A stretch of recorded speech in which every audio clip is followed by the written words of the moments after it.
Let's get to the money. Let's get to the Money. Let's get to the Money. Let's get to the motherfucking money. Fuck the bookies, fuck the bookies. FTV screaming fuck the bookies, fuck the bookies, fuck the bookies, fuck the bookies, fuck the bookies, fuck the bookies, fuck the bookies. FTV screaming fuck the bookies, fuck the bookies, fuck the bookies. Middle finger in your ass screaming fuck the bookies. Woke up in the morning, grab my little black book. Yesterday can eat a dick, cause we lost by the hook. Can't win them all, so you never see me get shook. Today's a new day, the bookmakers getting cooked. When I spot a dirty keg of 4 units getting played, always find the value, I would never be afraid. Scary money don't win, but I'm not going all in unless I see a bet I love, then I put my balls on a bookie's chin. Let it all soak in, doubling my bread, winning money with my friends. If you got the itch and you wanna go big, follow Sharpie bets and you gon' really fucking win. This is not financial advice, it's entertainment. But if I find the right price, believe I'm parlaying it. You can see my spreadsheet, I'm winning, not just saying it.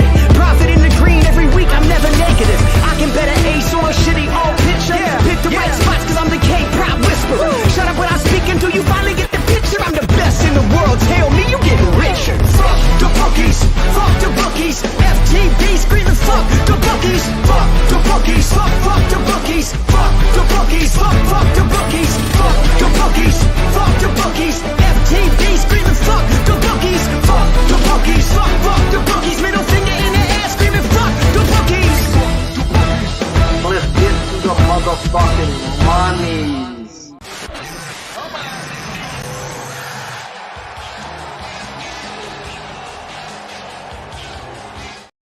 Yes, welcome to the best MLB prop show on God's green earth.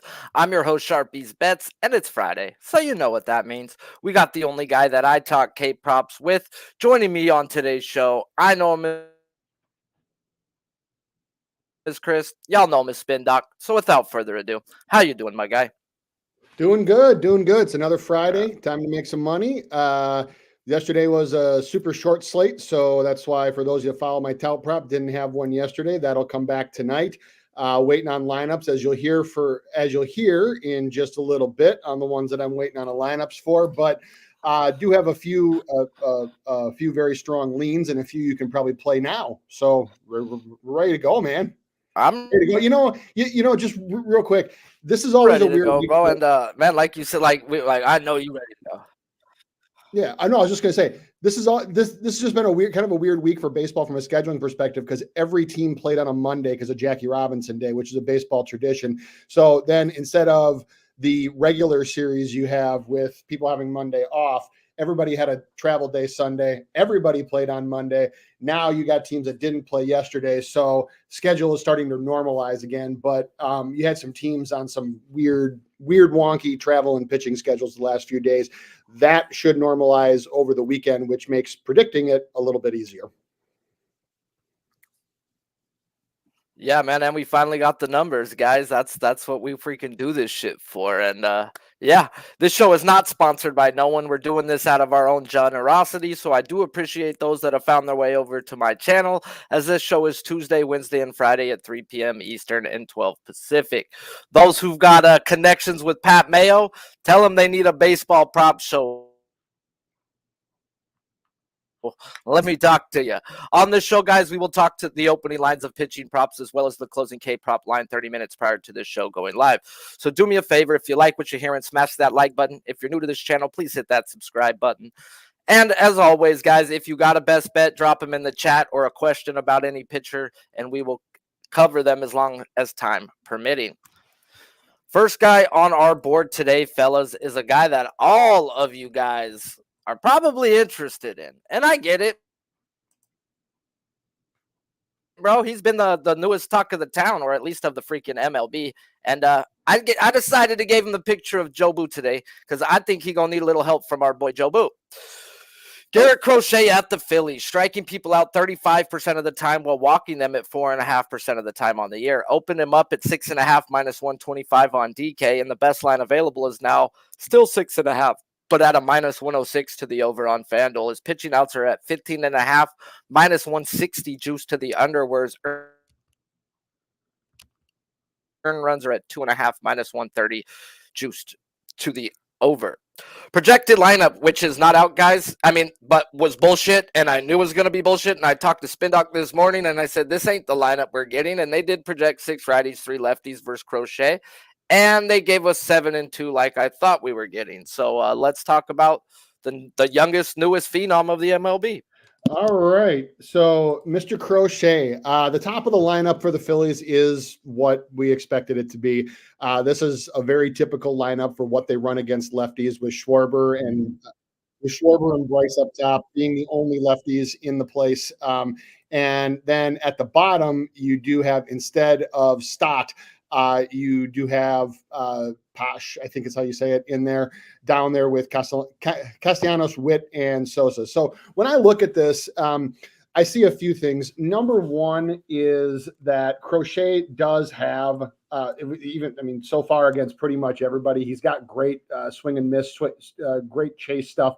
Chase rate is in the over 90th percentile. That pairs well when you have a Phillies team that actually is swinging the bat pretty freely, as they have been over the last few seasons with this lineup. Their outside the zone swing rate is 34.7%, which is above MLB average of 31. Their first pitch strike is 64.1, which is above MLB average of 61.5. And their swing rate is above MLB average as well. What this says is that they are swinging the bat. Now, when they do swing the bat, the problem with this is that they can make contact. Even the guys who you would suspect, like Schwarber, who do strike out. And even this year, over his career, Schwarber striking out to lefties at a 32.3% clip.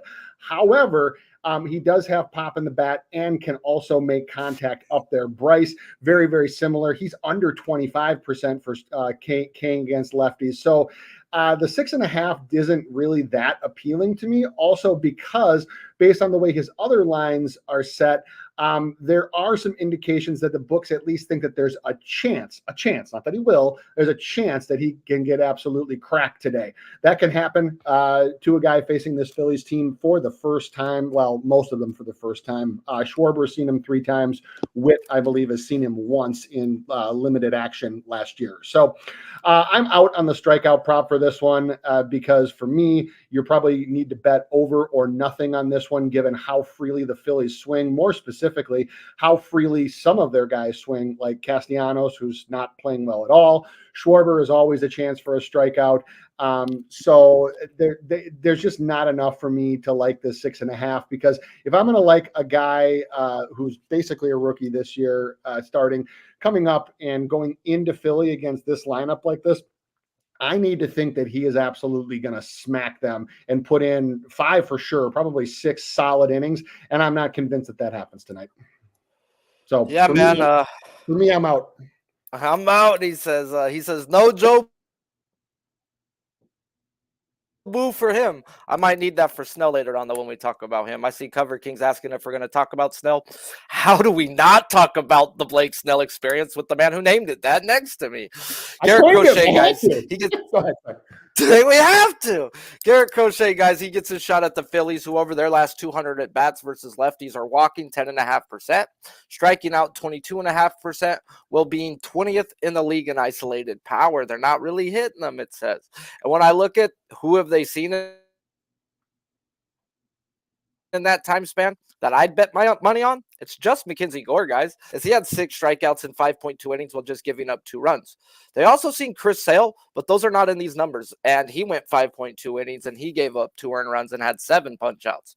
Now they did get to Max Fried on opening day, once again not in these numbers, but they also have really good past history versus him, and it's just a bad matchup. So when they see a stud, guys, we can pretty much project him to go 6 innings. And with the Phillies projecting 3 lefties in this lineup, Crochet has the chance to go 6. Versus already, guys, lefties this season are batting 0.7 off of this man. Now, the average against and slugging is stupid as well. And it is a super small sample size, but over his career, lefties are batting 20 points lower, and their slugging goes down by 100 points as well. It doesn't hurt that Crochet is 2% better than league average when it comes to ground ball, which in Philly will help this man, at least on the hard hit balls on the ground. as I do want to back him today, guys. It was just, how do I get in? Is it his earned runs under? Is it his outs over? Or is it his strikeouts? Which I doubt we were going to get any love. As in his 4 games, he got 8, 8, 5, and 10. So I did expect the 6.5 juiced or 7.5 straight up plus money. As the only time he didn't hit was versus a Royals team who are only striking out 18.5% of the time the lefties this year. As last game versus the Reds, guys, he had 10, but didn't go 5 innings because he walked 3 and ran that pitch count up. No harm, no foul. As the Reds are striking out to lefties, yes, but they're also 4th best in the league at an absurd 12.5% walk rate. And I want to back him. And then I started thinking and getting more into it. And then I dug, and I'm like, this just ain't as easy as it seems, guys. As if we go look at who he's played 2 teams in the bottom 5 walk percentage and a team that's been middle of the pack in walk percentage. Now,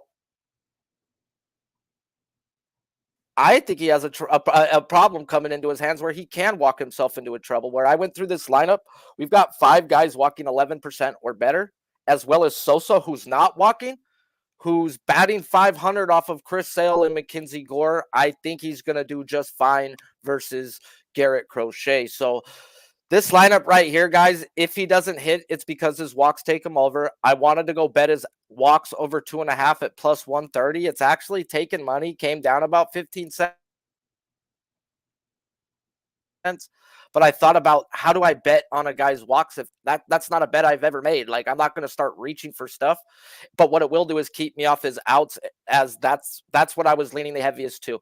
Give me a ground ball pitcher, give me a strikeout guy. And then I called Chris this morning, like, bro, am I overthinking this shit? And he's like, bro, I can't get there. And I'm like, all right. I says, maybe it's his hits, maybe it's this. And at the end of the day, guys, I've been praying for discipline. And there's something telling me right here, bro. You've told yourself to stay off, stop trying to find a way in.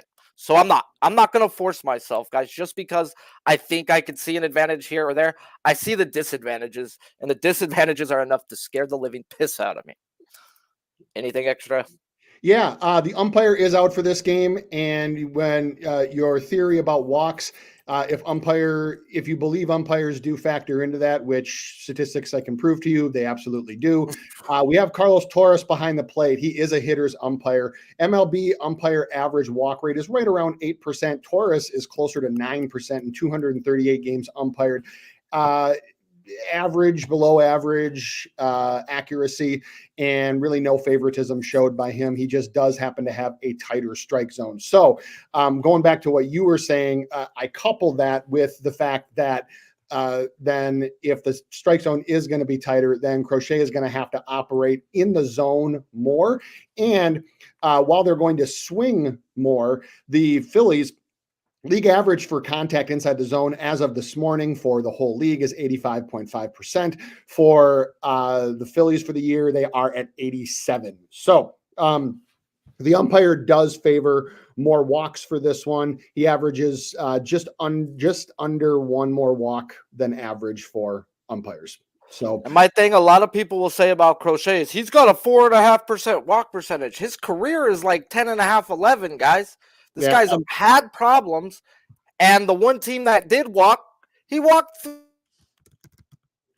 3 in. This ain't the Reds. This team can hit. You walk 3, 4, they're gonna pop you, bro. Those dudes are gonna be coming all the way around the base. Yeah, but the other problem with that I have with Crochet is that MLB pitcher average for hitting the zone is 48.6. Crochet hits it at 53, which couples with the low walk rate that you talked about. But I go back to the Phillies swing above average in the zone, and they make contact way above average in the zone. So if Crochet wants to operate in the zone, he has to deal with the big bats that the Phillies have at the top for sure. But I would say probably 1 through 6 throughout their lineup. And even Castellanos, if he happens to get hot, which he's not at the moment, but he can be, and he's shown it before.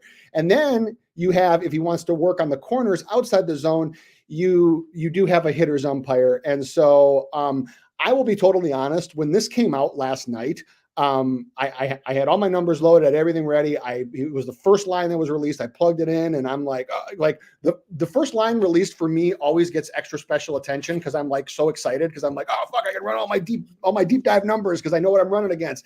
And then as I started to run it, I'm like, oh fuck, I don't want this. I'm like, man, like there's a lot of potential for it, but there are big pitfalls that you're gonna have to avoid to hit any of the overs on these props. I mean, with the exception of walks and walks under. So for me, with every pitcher going to every team having a pitcher going today, I don't need to take this one spot when there's 29 other ones. No, and speaking of one that I did bet.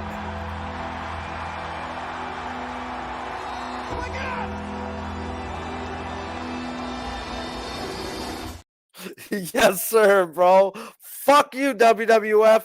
I don't make no money on this channel. What are you gonna do? Tell on me? Send me a letter? Stop playing freaking music? Yeah. Not today. We've got Mackenzie Gore versus the Death Squad of Astros, striking people out this year 35.5% of the time, while walking people just 7.5%.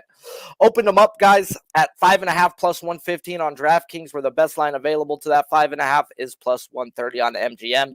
It did drop down to 4.5 for about 2 hours today. Heavy juice, but they must have got enough of the over action to keep taking some more heavy juice on the under. So, they got his outs at 16.5,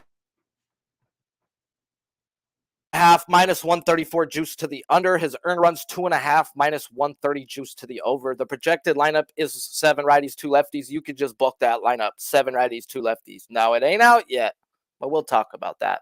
Let's talk Gore versus the Astros. All right. So this is not the Astros team of yesteryear that made however many ALCSs in a row. That said, the offense is still roughly the same. I mean, this has been the same 6 or 7 guys atop their lineup for God knows how many years with a few changes. You know that Altuve is going to lead off. You know that your daddy's going to go next. You know Bregman's going to go after that, and so on and so forth. This is who their lineup is. So when I look at the Astros lineup, I see a few things. First of all, yeah, limited sample size this year, but they are elite against lefties, 14.9% K percentage.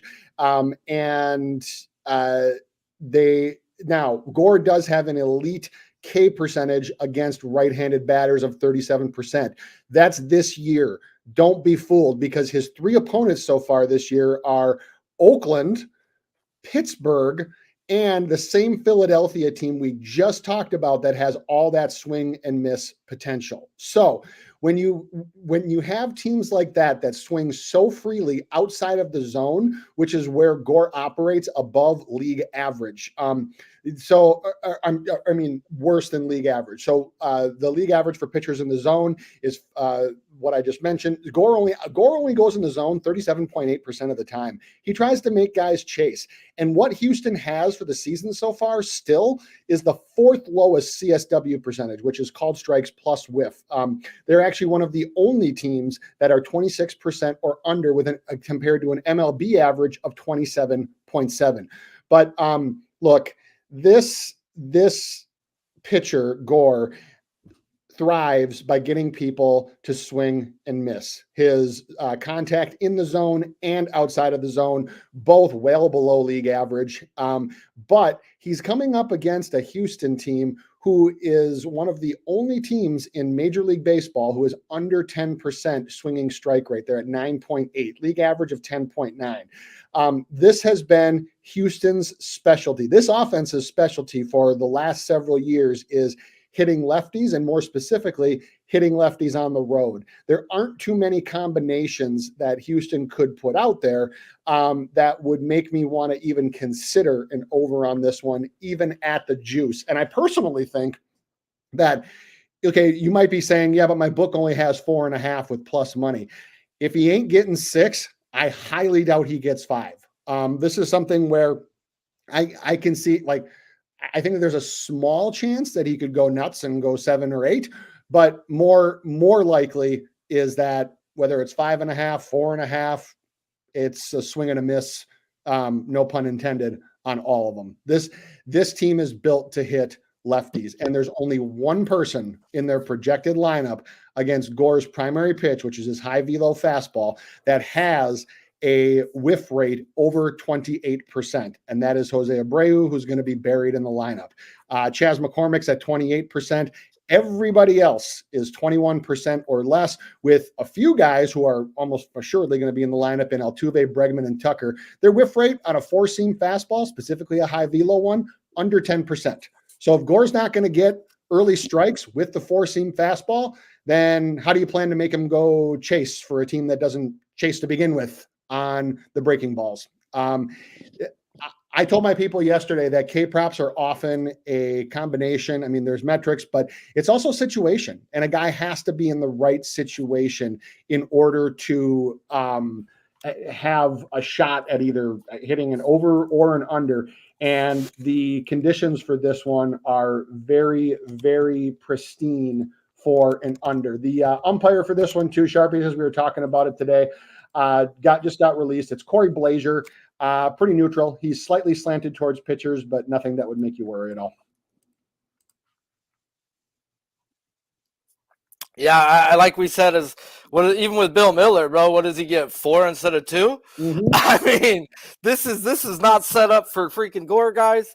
And I don't bet many props straight beforehand, let alone an under, guys. And I mean, I jumped on this last night, gave it out to my guys last night, and I got 20-something plus people that'll tell you they bet this shit last night with me. So Mackenzie Gore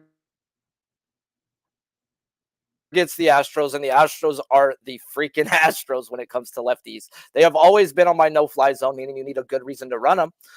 K-prop over, that is. But versus a lefty, guys, that no-fly zone comes with a fuck around and find out warning tag on them.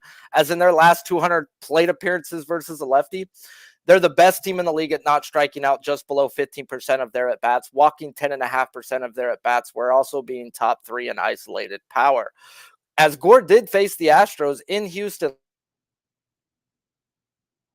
last year, going 5.2 innings, no earned runs, and striking out 4. And in that game, he had a 7-2 ground ball to fly ball ratio. And if you're doing that in Houston, you will be successful more often than not. But we're not in Houston. And he's not a ground ball pitcher. Wasn't close to league average last year, and it's been worse so far this year. So Gore, guys, who's been solid this year, may be in for a rude awakening. As last year when Gore ran into the Astros, there was no your daddy in the lineup. And I don't think it was a scheduled day off, as yes, Gore strikes out lefties 3% higher than righties. And his walk percentage goes up, batting average goes up, and slugging goes up versus lefties, guys. So it wasn't a scheduled day off for him. So is what it is. And we get one of the most patient lefties in the game now, healthy in the lineup. Now, this is why we have the black book, guys, as the lineup he faced last year wasn't the numbers that they said that they were today. They were not hitting, as this lineup was walking 9% of the time, striking out 21% of the time, and they were just middle of the pack of isolated power. Then when I run up these projected lineup numbers, 206 of their 228 at-bats have come from this 9 in the projected lineup. That means they're sending out this 9, guys. There is no ifs, ands, or buts. This is the 9 that's projected, is the 9 we're going to get. 7-2, 7 righties, 2 lefties. That's what we're getting. Now, their numbers are even better than their overall numbers, guys. When I run the lineup numbers, is they're walking 11.2%, striking out at 14%, and their isolated power is 190, which is just through the roof, guys. Yeah, I want to fade Gore. And it wasn't, do I want to take his runs? Do I want to take his strikeouts? And at the end of the day, I wrote this up last night. And I said, if this opens at a 5.5, like it did last year, because I went back to the book and seen what he was, and I says, this can open as a 5.5 as he's had 6 or more in every game. I said, this ain't a trap, Sharpie. You got to fucking hammer it. And it came out. And then what was it? A 5.5, heavy juice to the under, and Team Sharpie got in. I'm on the under 5.5 at -145. I believe -150 is still on FanDuel. And this is the 3rd time I've paid -140 to -150 juice. Knock on wood, call it what you want. And we are 2-0 so far when we ran that type of juice, guys. I don't like running heavy juice like that, but this to me was gold at 5.5, and I tell you this because of this. Every lefty the Astros faced this year, and there's been some good ones. Max Fried, Andrew Heaney 2 times, Cole Ragan, Cody Bradford, Carlos Rodon, Nestor Cortez. None of them had 6 strikeouts. None. Ragans and Cortez had 5, and they had to go pretty deep into the game, guys, to get that. So at the end of the day, I thought it was gold. I was willing to pay the juice.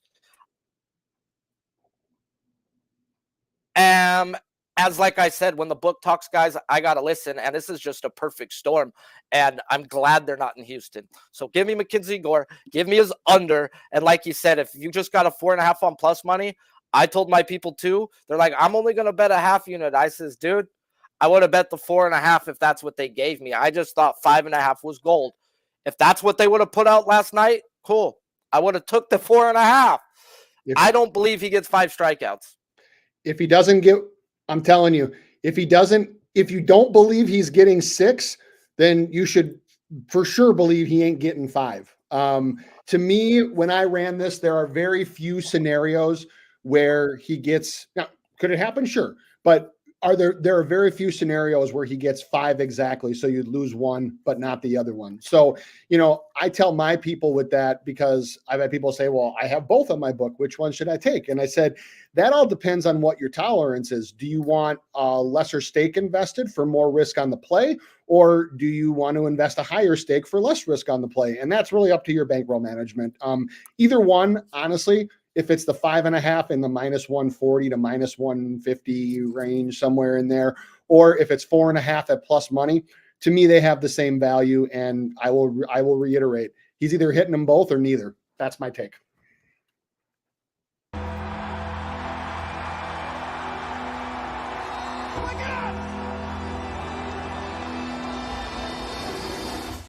That's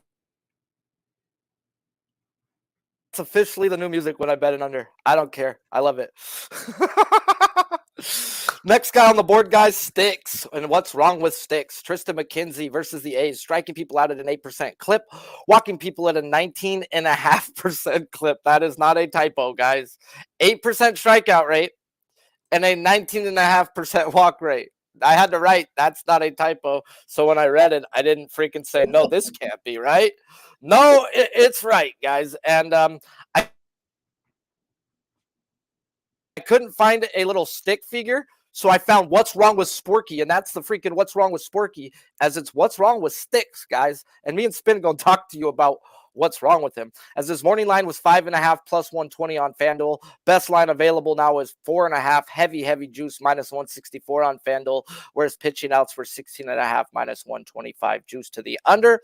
And his earned runs are 2.5 -139 juice to the under. The lineup is out. It's the projected lineup. It is 5 lefties and 4 righties. Let's talk what's wrong with Sticks. Okay.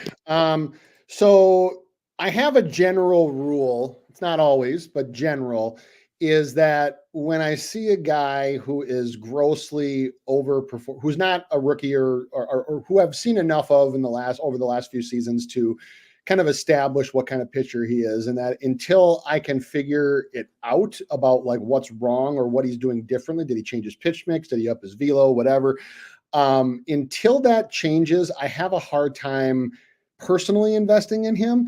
And I'll be honest, when this man above me on the screen, when I was asking about who we doing on the show today, I was actually hoping he would, but I was hoping he wouldn't say Sticks, because if he hadn't said him, I would have literally just wrote the line down, because I track lines by start, and I would have just put a pin in him and put him away and watched the game.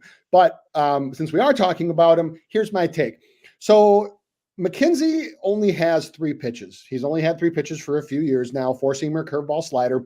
The 4-seamer sets up the other 2, and the slider he almost exclusively throws to righties, and the curve he alternates between, but that's usually the wipeout pitch that he uses on lefties. Now, when you only have 3 pitches and you can't you can't diversify that much. You're not like a guy that's got like 5 or 6, like a Stroman or somebody like that. You have to throw those pitches exceptionally well, and that's what he's not doing. So you look at velo. Velo is down across the board, especially on his fastball, which only topped out around 92, 93 anyway. It's under 91. It's under 91, and it has not been that way in his entire career. So this is the slowest his fastball has been his entire career, even going back to the minors. Then you look at his curveball. Velo's down on that. You look at the spin on some of it on his breaking pitch.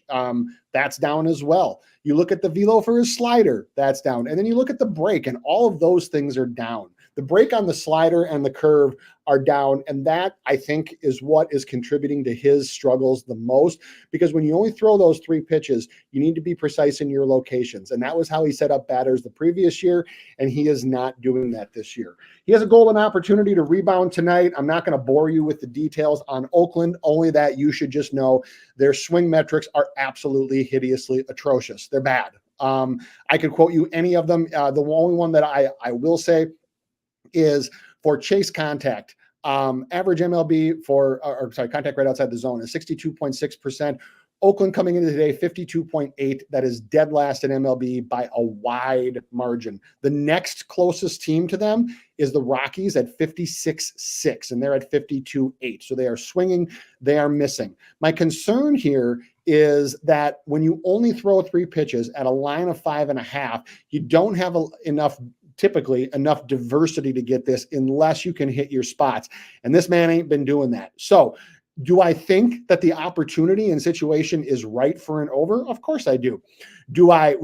And for those that know me, you know that I have what's called no under island. And those are teams where I don't care if they're pitching against a little league pitcher or a minor league pitcher. I'm not taking their under. I don't care what the number is. I don't care what the spot is. The teams on my no under island as of right now are Rockies, Mariners, Twins, and these Oakland A's. So it's a pass for me, because if you are playing it, I think under is the only thing that you can play against these teams, or against this team specifically. And if somebody wants to take a straight shot on the under, like not a parlay, but a straight shot on the under, you have bigger cojones than I do. Big balls. Big balls. Maybe that's what I should have put, is some big old labels. Because it's going to take balls to bet this under, and I can't get there like you said, but can't get to the over either, guys. And it's Tristan McKenzie. If I knew his middle name, which I should have searched it up, I would have treated him like he's my damn son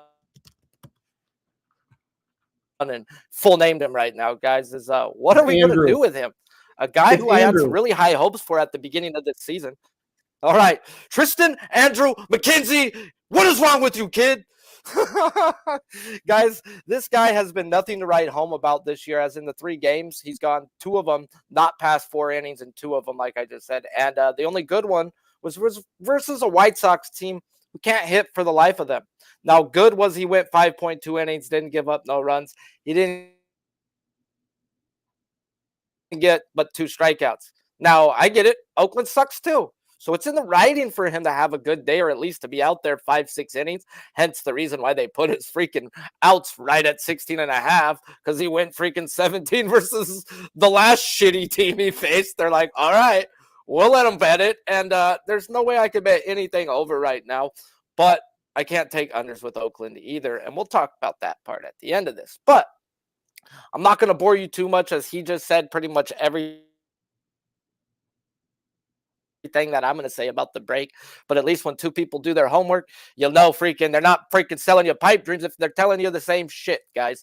And yeah, I went back to 2022 splits when McKenzie was McKenzie, and I looked at those type of breaking numbers and compared them to now, and they're pretty much just as bad as what this man said, guys. Yikes. Every pitch is down, bro. Like every pitch. 5 inches of break on a slider's missing. Yeah, I actually dude, that was your best pitch before you learned the curveball. Yep. Yeah, I got to go with what Cover King said about like if you're going to be on it, the over is the way to go. If I did play it, I would be just like Cover Kings is. I'm not in love with it, but that's probably the way you got to go. I am personally passing, but if you want to, I will If tell I you would that play it, bro, I'd take the under. Like, no bullshit. in most situations, it is the correct move to just pick on the A's, pick on the Rockies, pick on the Mariners. This is one though where We I know think it can blow up in your face bad. they adjust K props to the A's, to the Rockies, to this. They gonna drop this at a 4.5, bro. This just no. I can't get that. I really think the play is the under. Personally, for me, I just can't get there because of you next to me having no under islands. I've had to learn the hard way last year. And Oakland is a team I can't bet under strikeout props on. I would have took John Gray under this year, and he cashed the over. I cannot bet unders with them, but it's in the writing for me, guys. It's not just that all of his pitches are down, all of his break is down. He's letting lefties crush him this year. 80 points better in batting average, 250 points better in slugging, and the A's are running out 5 lefties. So, is it in the paper for him to go out there and have a good game? Yeah. But it's also in the paper to go out there and get freaking waxed again by a shitty Oakland A's team. And I wouldn't be surprised. So I'm not betting him. If it was the A's, I would have took him under. And strictly, if it was anything but the A's, well, I can't bet the Rockies either. So, but a guy I can bet, my boy Yoshi. Bloop, bloop, bloop, bloop, bloop. All right. Yoshinobu Yamamoto versus the Mets. Striking people out this year 32% of the time while walking them 6% of the time. Morning line is 6+ -112 are the best line available to that. 5.5 is -122 on FanDuel. Pitching outs were not available. Earned runs 1.5 -179 juice to the over. I believe it came out at 16.5 though as pitching outs. Projected lineup is 5 lefties and 4 righties. Let's talk Yoshi. All right. So the last time he came up, I deferred to you because I know he's your guy and the Dodgers are your team, but I do have a few things about him. You look at this Mets lineup and you also look that you're getting plus money on them under 5.5. And, the Mets are still a low strikeout team, despite not being a very good team in general. And you think about, okay, well, this might be a spot to go under. But then you look at the whiff rate to Yamamoto's first and for his primary and his secondary pitches. And for lefties, it's the splitter. For righties, it's the curve. And you see that some of these guys against the secondary pitch have really, really high and prolonged, not just this season, like prolonged whiff rates against these types of pitches. So I for example, Francisco Lindor, whiff rate against a splitter, 38.1. Pete Alonso, split whiff rate against a curve, 42.9. DJ Stewart, who's projected to be in the lineup against a splitter, 47.8. I mean, I could go on and on. They don't typically whiff against fastballs, but here's the part. And Sharpie, when you told me this morning, it made me go look. You go look and you look at the Mets take rate and you look at the called strike rate. League average for called strike rate for teams is 16.8%. The Mets clock in at 17.4. They're above average. They're above average in taking first pitches, and they are also above average in first pitch strikes. So when you have a pitcher like Yamamoto, who can throw a lot of first pitch strikes and who can hit the zone, who can get that fastball over, if they're going to take those early pitches, then that sets 6 of them up in situations where they're going to have to prepare for a breaking ball that they're whiffing at 38% of the time or more. So I think that this over has a lot more value than you might suspect. And it's over 5.5 juiced for a reason. You might think, well, it's the Mets and they don't strike out. Typically they don't, but what they do is they do take more pitches than league average. And they also can be fooled by off speed and breaking stuff. It's the straight fastball that they can hit but they take a lot of them. So I think that this under has a lot more value than people might want to think. I personally can't do anything until I see a lineup. I want to see exactly how they orchestrate this lineup. More specifically, I want to see where Alvarez falls, and if he's in. I also want to see DJ Stewart and where Bader falls, because against the curve, Bader has a whiff rate in lifetime close to 50%. So if we get the right lineup, I am probably going to want to be in on an over here. Yeah, and that's exactly where I'm heading at with this, guys, is Yoshi gets the Mets, who over the last 15 days, the Mets are the Mets, like the Astros are the Astros, guys. They're just top 3 in the league in walk percentage and strikeout percentage, yet bottom 10 in isolated power. Now, this comes to no surprise to me, as it shouldn't to you. The Mets over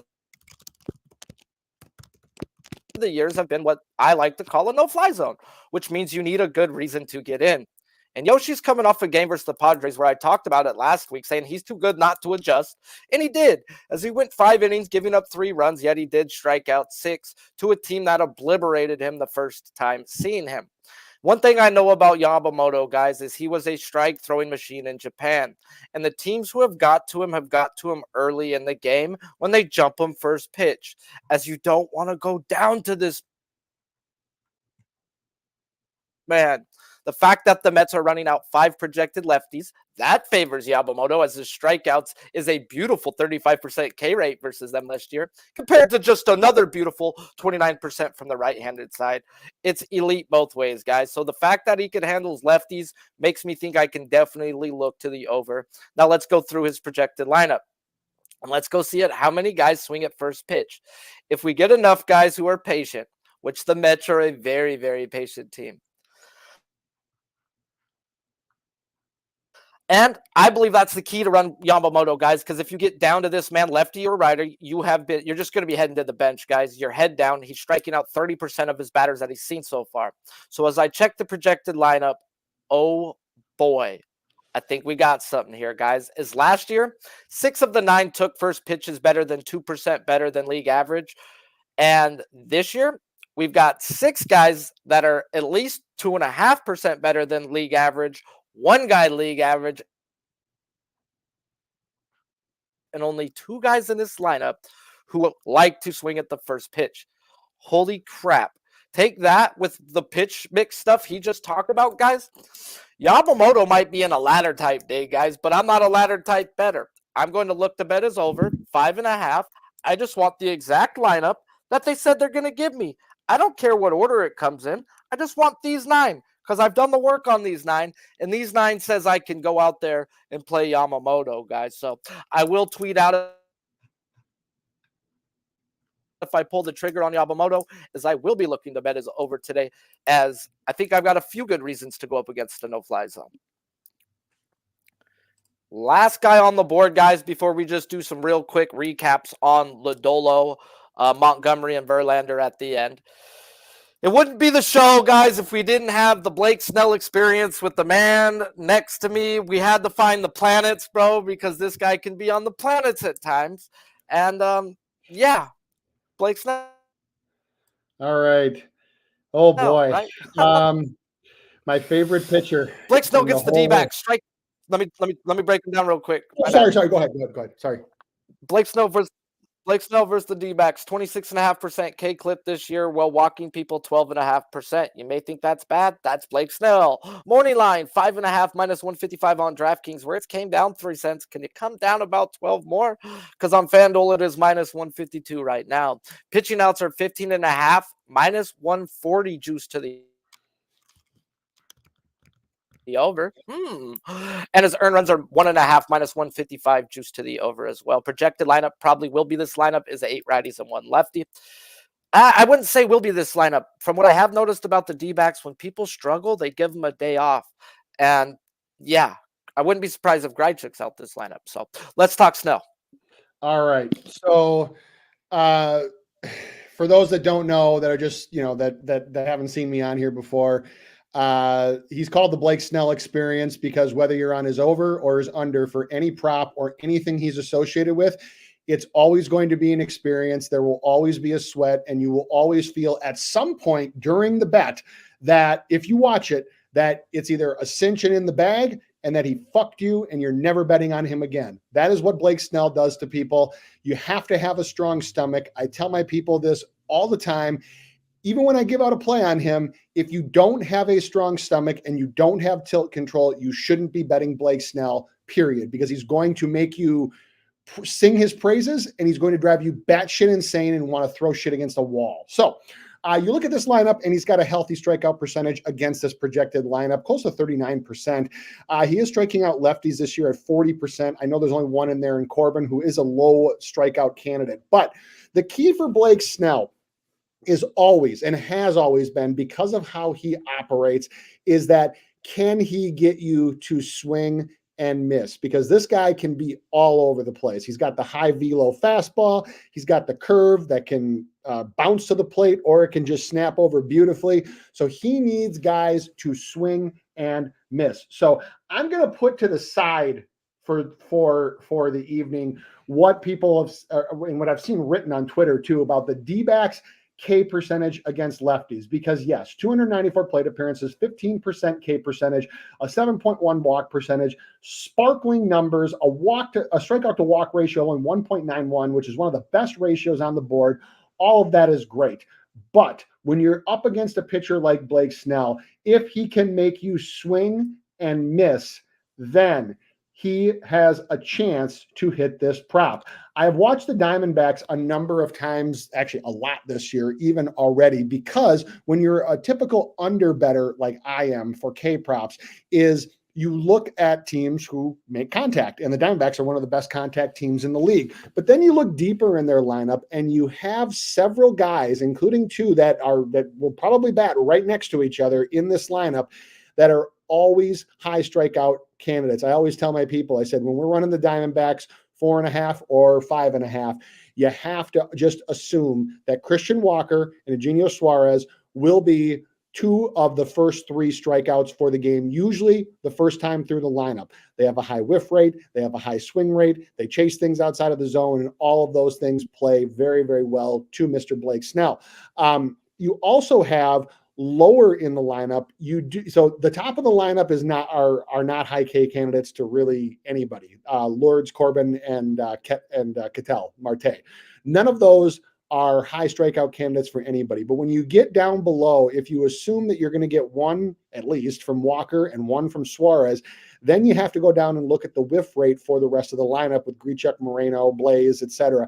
And it's surprisingly higher than you might suspect. You also go and you look at the lefties that this team has faced this year, and they face guys like Steven Matz and guys that do not have the velo and can't run up a fastball like this team can, including multiple ones that they've seen at home versus on the road, which is where they are tonight. So before you go run to the window and say, well, it's the Diamondbacks and it's Blake Snell, and his last game he pitched his arm out by the fourth inning. It happens all the time to Blake Snell. That's just standard business practice. Then the guy comes back and strikes out 12.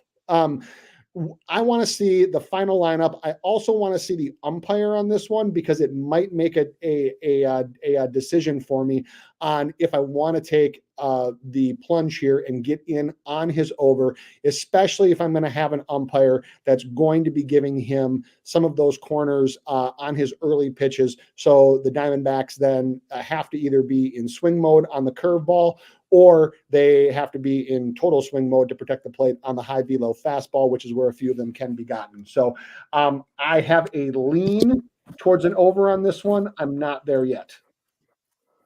Man, I guess I'll kick myself, but I'll kick myself in a happy way, because they took out Jake Myers of the Astros and put in Dubon. Oh, just the guy last year who only struck out freaking 10% of the time to lefties and hasn't struck out the one yet this year, where Myers struck out 24% last year. Like, give me the better guy. Fuck it. I was going to take it with Myers. All right, sorry. I got a little excited. I was like, fuck, running shit on Dubon. I was like, all right, you got everybody with Dubon. And they put put Abreu in the fucking a-hole. Good. Put him on the bench. Okay, time to talk. Yes, great. That's bro. He's only gonna get 2 at bats versus him.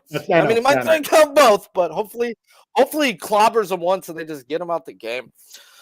All right, let's talk about freaking Snellzilla, guys. He gets his 3rd start of the year, and it's versus the D-backs, who over their last 200 plate appearances versus the lefty, like the guy said next to me, they're tops in the league in walk percentage and strikeout percentage, yet they are top 10 in isolated power as well. So let's go see who they seen in that time span. Carlos Rodon, we cashed an under on. He went 5.1 innings, 2 earned runs, but he only struck out 3. Max Fried got lit up like a Christmas tree, going 4.1 innings, allowing 7 earned runs while striking out 5. And we cashed Sale on his last batter, only because they brought him out because it was a lefty-on-lefty matchup, and I'll fucking take it because money is money, guys. And he ended up with 6 strikeouts in 5.1 innings of work. And then the guys they faced, the Rockies and the Cardinals, who don't have a lefty I would bet on, and they missed the Magna in the Cubs series. So, yeah, the D-backs have been the pesky-ass D-backs as of last year when running a K-prop over, except for the new addition of the walking strikeout, Eugenio Suarez.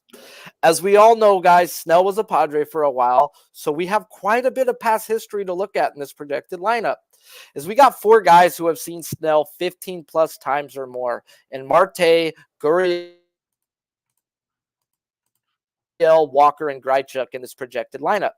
And Snell owns them. No one is batting above 200, and he's striking those 4 out at a 42% clip of their 100 at-bats.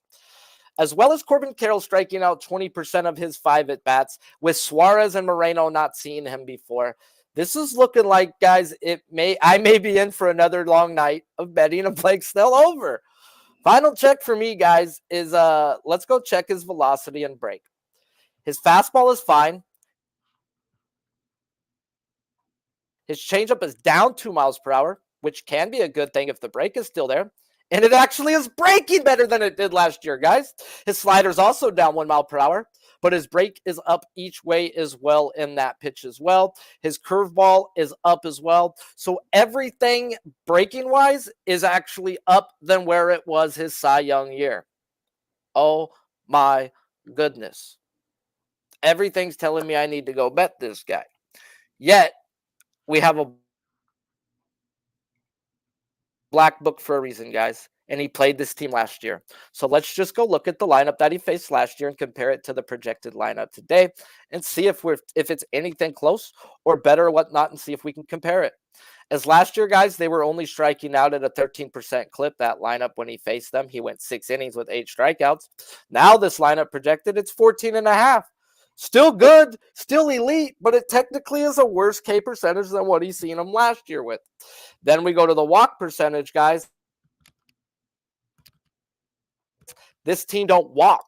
They're walking below league average in this lineup, and that's not what you want to do with Blake Snell. You want to be patient. You want to take your walks. This guy's wild thing, guys. I should have put a picture of freaking old boy from Major League, freaking Vaughn, bro. Like, this dude is wild, and you're not going to take your walks. That plays into Blake Snell as well, guys, as they're telling me he's not walking 3 people in his walks.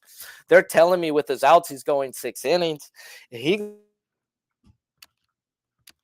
goes 6 innings versus this lineup, guys. He's getting 7 or more strikeouts, let me tell you. So it's over or nothing. I cannot pay the juice on it right now. It's just like minus 150. I have to be full. I'm convinced, but then it's Blake Snell. And it's Blake Snell. And it's Blake Snell. That's what keeps freaking coming back at me, guys. Like, I've seen this guy walk 4 straight batters when I need 1 strikeout. And every time he threw a pitch, he looked at the coach like, are you going to take me out? No. How about now? Okay. And he walked 4 batters without throwing a strike until the coach finally decided, like, fuck, dude, Blake Snell's a bitch. And for a while, I couldn't bet the guy.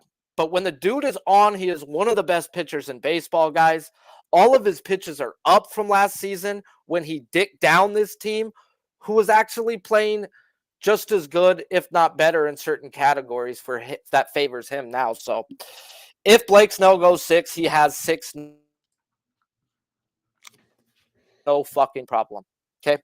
And if they put out this lineup, Sharpie may have to take that half unit shot on the plus money, guys, because I'm not going to pay juice for Blake Snell. Now, if it comes down to minus 140 or below, you got me, motherfuckers, but it's got to be this lineup. I'm not just going to go bet it just to bet it, guys. I've seen the Diamondbacks take Grichuk out before when he struggles, and this is a spot where he struggles. So there's certain guys I want in. Like Grichuk has struck out 15 of his 31 at bats.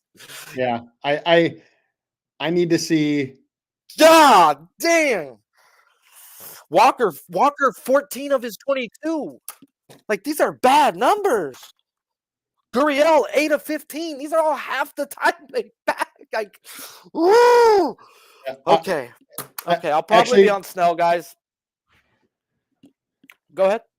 Oh, I was just going to say, speaking of Gurriel, I know I said at the top of the lineup isn't that high of a potential for strikeouts, but against the curve, Gurriel has a whiff percentage of 47.1, and that's probably why he struck out so many times against Snell, because that's his put-away pitch. But I'm with you, though, in that if I see Walker, Suarez, and Grichuk, and probably Blaze Alexander, just because he's never faced him and he's a young guy, if I see those four in the lineup, it's going to be really hard to stay off.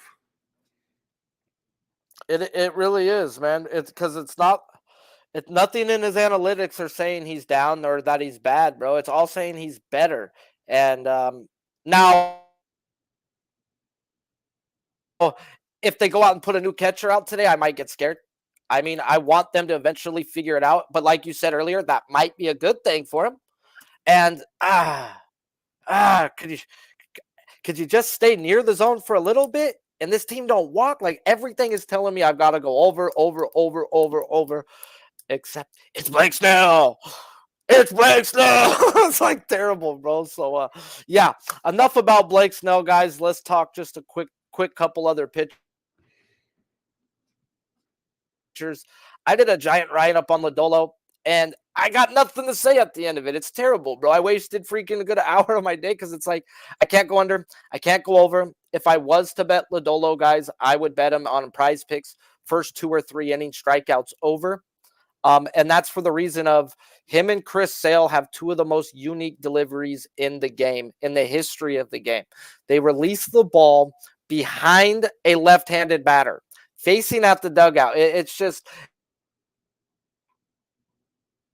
sidearm from a lefty who stays on the left side of the. Everything about it says it shouldn't happen, and it happens. So until they adjust to him, which they haven't seen him yet, it's Lodolo the first few innings until the Angels come around and seen him second and third time. But at the end of the day, it was just an easy stay off for Lodolo for me. Anything on Lodolo? No, pretty much what you said. Yeah. Well, then I'll let you talk Verlander then before I talk a little Verlander, because I ain't got much on him.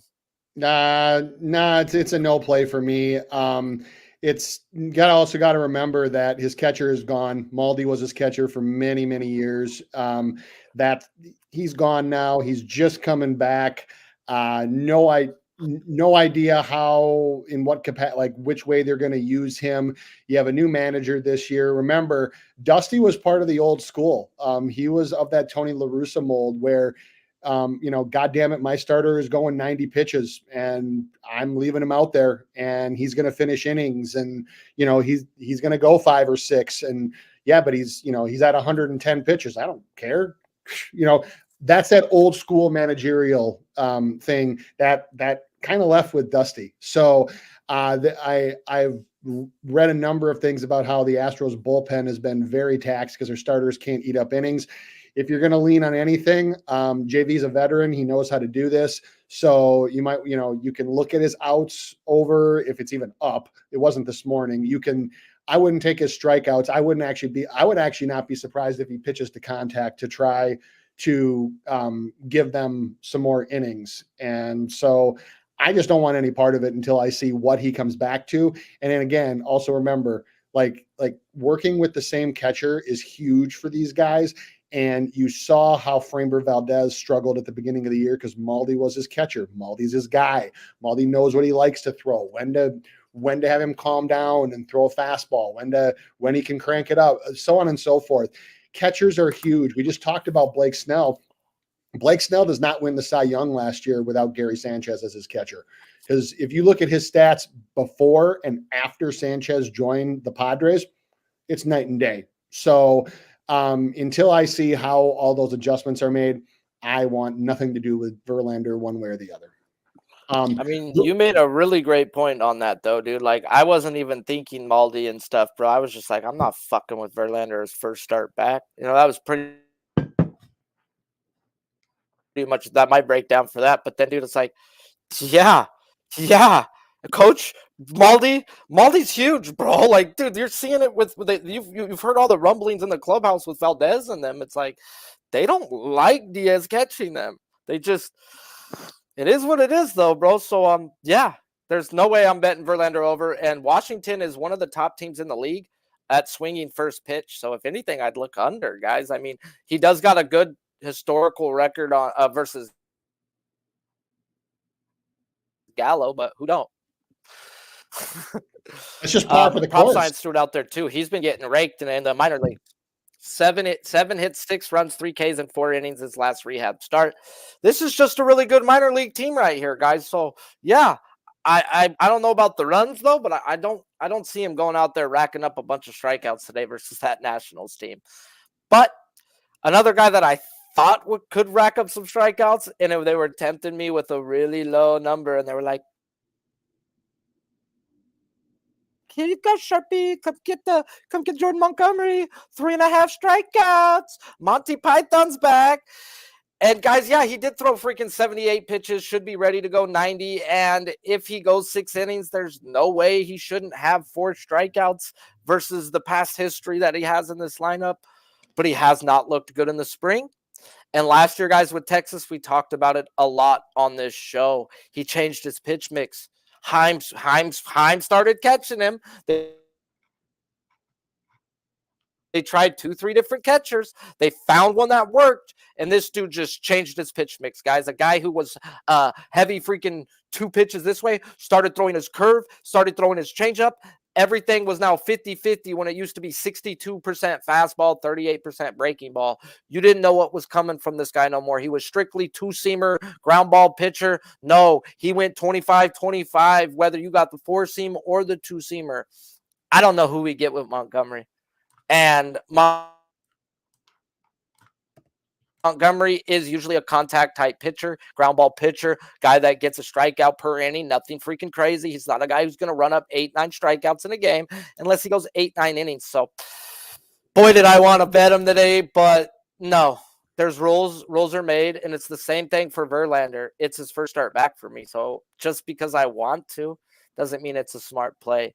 And I'm only saying this because I've learned the hard ways at times by betting guys off their first start. Like, no, I can't, especially new catcher. That seems to be the phrase over the last 3 guys we've talked about. It's a big deal. Anything on Monty? No, nothing on Monty. Nope. Anything extra on anybody else? Just a few thoughts on Chris Sale, because I know we normally talk about him. I think that the under 6.5 has some minor value at plus money, but I'm not fucking with a Chris Sale under at this point. The guy's just pitching way too well. He's got a 40% chase rate, which is one of the best among major league pitchers. His outside the zone contact rate is below average. His zone, everything's below average for contact. Rangers are a high contact team. This is like where the rubber meets the road kind of matchup, because you have a high contact, smart swinging team against a pitcher who's just finding ways to whiff everybody. And if you think that he can't get to 7 against this lineup, he just got there against the Diamondbacks, who people say, oh, well, Diamondbacks are like K at this percentage. Well, Texas is in the same boat. So I think if you can get it at plus money, you want to work it into some parlay type of thing. I think that I probably only would play under for that one. And then I personally, Sharpie, we talked about this one a little bit today. I don't think that, to me, there's not enough value on the road and against a division opponent that's seen him a bunch to go over on Freddie Peralta, even at plus money. 7 sounds just about right. And I saw Luke Murphy with the tout.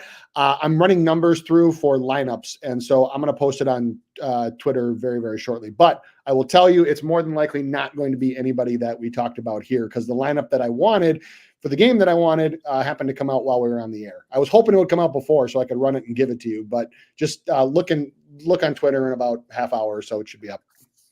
Yeah, shout out to Luke Murphy, guys. Freaking New York Times best-selling author. Yes, sir. Jumping in to take some advice from the Spin Doc and I. So, yeah, the only bet that I do have in, guys, is the under 5.5 strikeouts on Mackenzie Gore at a -145. And like I said in the breakdown, if you can get 4.5 of plus money, I would bet that as well.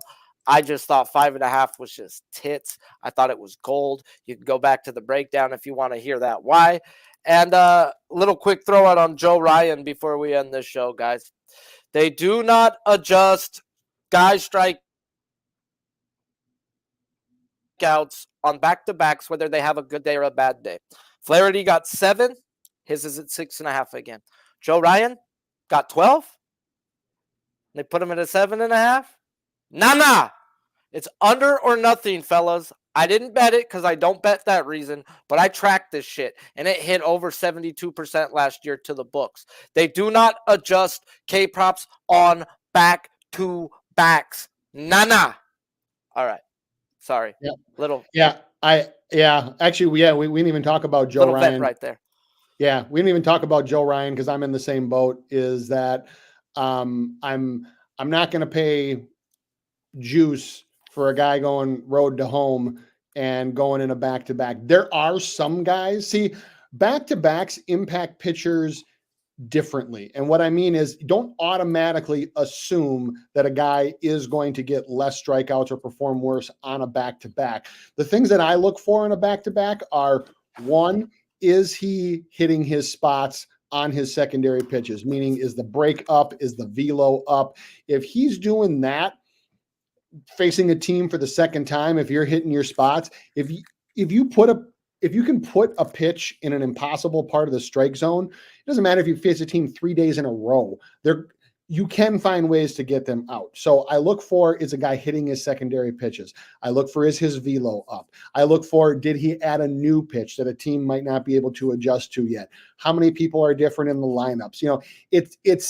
I used to, very early in my career doing this, I used to try to key on back-to-backs and just be like, oh, back-to-back, under. It doesn't always work that way. Now, if you have a pitcher that is like, well, Sticks, we just talked about him earlier, or you have, say, Chris Paddock, who only throws 3 pitches and primarily only throws 2, that is something that guys can adjust to because they know, okay, all I need to do is see, is he leading with the slider or is he leading with the fastball? If you have a guy that throws a bunch of different pitches or can hit spots on the 3 or 4 that he throws, back-to-backs don't tend to matter as much. So I've actually cooled on back-to-backs. It used to be a target of mine like 4 or 5 years ago, but I've actually cooled to the point where I'm not afraid at all to take an over on a back-to-back.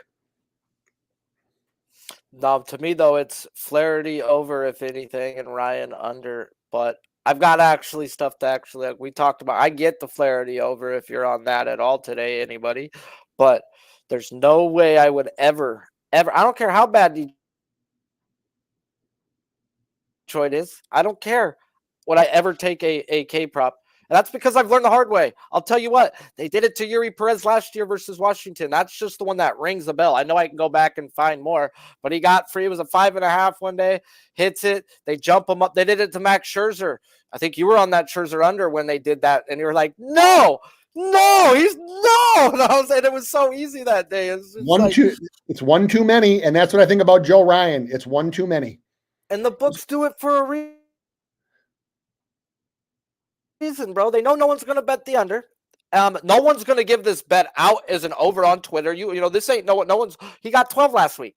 The people that are betting his over are the public people, are the regular guys who don't give out pays, who don't do the real deep diving shit. They just look at, oh man, this guy got booked 12. Oh man, he had a back-to-back last year. He got 7 and 7.